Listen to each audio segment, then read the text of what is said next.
Hello friends, Bharat के संविधान के अनुच्छेद ठीक हमने पार्ट 1 to 5 बहुत अच्छे तरीके से पढ़ा है। उसके बाद हमने एमसीक्यूज लगाए हैं। ठीक, जिस तरीके से एमसीक्यूज बन सकते थे उस तरीके से हमने एमसीक्यूज का प्रैक्टिस किया।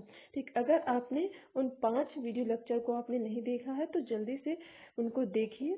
ठीक, और अपने आर्टिकल को अच्छे से मजबूत कीजिए। ठीक, होप कि अगर आप कंसंट्रेशन के साथ वीडियो देखते हैं तो आपका जो है सारा का सारा आर्टिकल आपके दिमाग में छप गया होगा। ठीक है, आपको कुछ नहीं करना है, बस डेली क्या करना है, आपको कंसंट्रेशन के साथ एक वीडियो देख लेना और प्लस उसी के साथ जस्ट आपको एमसीक्यू ट्राई कर लेना है।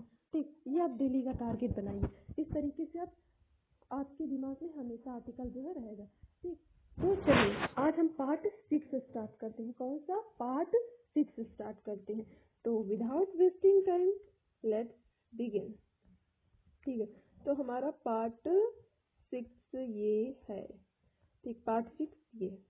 ओके, तो आर्टिकल 25 क्या कहता है? अनुच्छेद 25 क्या कहता है? अनुच्छेद 25 में है धर्म का आचरण और प्रचार की स्वतंत्रता। इसे समझेंगे भाई, धर्म हमारा जो धर्म है उसकी आचरण और उसका प्रचार, इस चीज को करने की हमको पूरी स्वतंत्रता है। ऐसा कौन से अनुच्छेद में है? तो ऐसा अनुच्छेद 25 में है। अनुच्छेद 25 में क्या है? धर्म का आचरण और प्रचार की स्वतंत्रता। धर्म का आचरण, हम अपने धर्म का आचरण करेंगे और उसकी प्रचार भा करेंगे। ठीक, प्रचार करेंगे। ऐसा कौन सा आर्टिकल हमें अधिकार देता है, इसकी स्वतंत्रता देता है? तो आर्टिकल 25 देता है। आप करिए थम्स अप, लाइक का बटन दबाइए, सब्सक्राइब का बटन दबाइए। इसके बाद अब कभी ये नहीं भूलेंगे कि अनुच्छेद 25 में क्या आता है। ठीक, चलिए अनुच्छेद 26 की बात करते हैं। धार्मिक कार्यों के प्रबंध की स्वतंत्रता। ठीक, धार्मिक कार्य जो होंगे उनका मैनेजमेंट, इस चीज की हमें स्वतंत्रता है कि हम जितने भी धार्मिक कार्य करते हैं इस चीज के मैनेजमेंट करने की हमें पूरी स्वतंत्रता है। ऐसे पूरी स्वतंत्रता है। ऐसा कौन सा अनुच्छेद कहता है? तो अनुच्छेद 26 कहता है। ठीक, अनुच्छेद 26 कहता है। ठीक, तो 26 रुपए का चढ़ावा चढ़ा करके हम धार्मिक कार्य, कोई भी कार्य करते हैं तो उसमें चढ़ावा चढ़ाते हैं। ठीक, चढ़ावा हम कितने रुपए का चढ़ा रहे हैं? 25 रुपए का चढ़ावा चढ़ा करके हम अपने जो धार्मिक कार्य उनकी प्रबंध की मतलब उसका प्रबंध करते हैं। ठीक, ऐसा इस चीज को करने के लिए स्वतंत्रता है। कौन से आर्टिकल में? तो आर्टिकल 26 में। ठीक, आर्टिकल 26 क्या कहता है? धार्मिक कार्यों के प्रबंध की स्वतंत्रता। धार्मिक कार्यों के प्रबंध की स्वतंत्रता किसमें है? हम 26 रुपए का चढ़ावा चढ़ा के करेंगे। ठीक, अब जो 27 और 28 ज्यादा इतना इम्पोर्टेंट नहीं थे लेकिन अब फिर भी लिख दिए हैं इसमें। और आपका ये काम है कि आप बताइए कि अनुच्छेद 27 में क्या है और अनुच्छेद 28 में क्या है।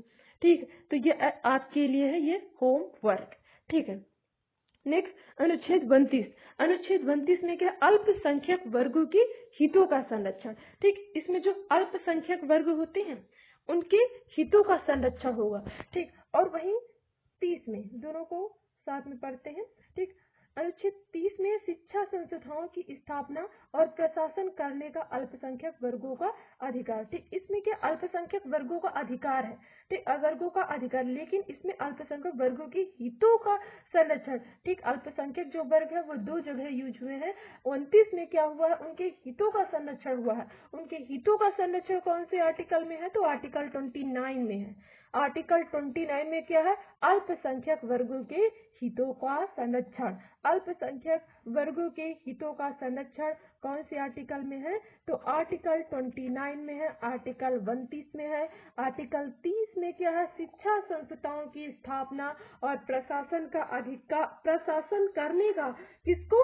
अल्पसंख्यक वर्गों का अधिकार। अल्पसंख्यक वर्गों को अधिकार है कि वो शिक्षा संस्थाओं की स्थापना और प्रशासन के वर्गों, जो अल्पसंख्यक वर्ग है उनको अधिकार है। तो अनुच्छेद 30 क्या कहता है? शिक्षा संस्थाओं की स्थापना और प्रशासन करने का अल्पसंख्यक वर्ग को अधिकार। ठीक, अनुच्छेद 32 क्या कहता है? संविधान की आत्मा कौन से अनुच्छेद को कहा गया है या कौन से अनुच्छेद में है? तो ऐसा जो है, ऐसे भी पूछा जा सकता है कि संविधान की आत्मा कौन से अनुच्छेद को कहा गया है? तो अनुच्छेद 32 को कहा गया है। संविधान की आत्मा कौन से अनुच्छेद से संबंधित है? तो अनुच्छेद 32 से संबंधित है। असंवैधानिक उपचारों का हम उपचार करेंगे। ठीक, कोई हमारे पास आता है जख्मी तो हम उसका उपचार हम 32 रुपए में करेंगे। हम नहीं जानते, हम 30 में नहीं लगे, हम 32 के 32 पूरे लेंगे, उपचार करेंगे ना, हम कुछ नहीं जानते। धार्मिक उपचारों का अधिकार नहीं, क्या है? संवैधानिक उपचारों का जो अधिकार है, उपचार करने का हमें पूरा अधिकार है कि हमारे जो संवैधानिक उपचार है उनको करने का। तो संविधान की आत्मा is related to article 32। Article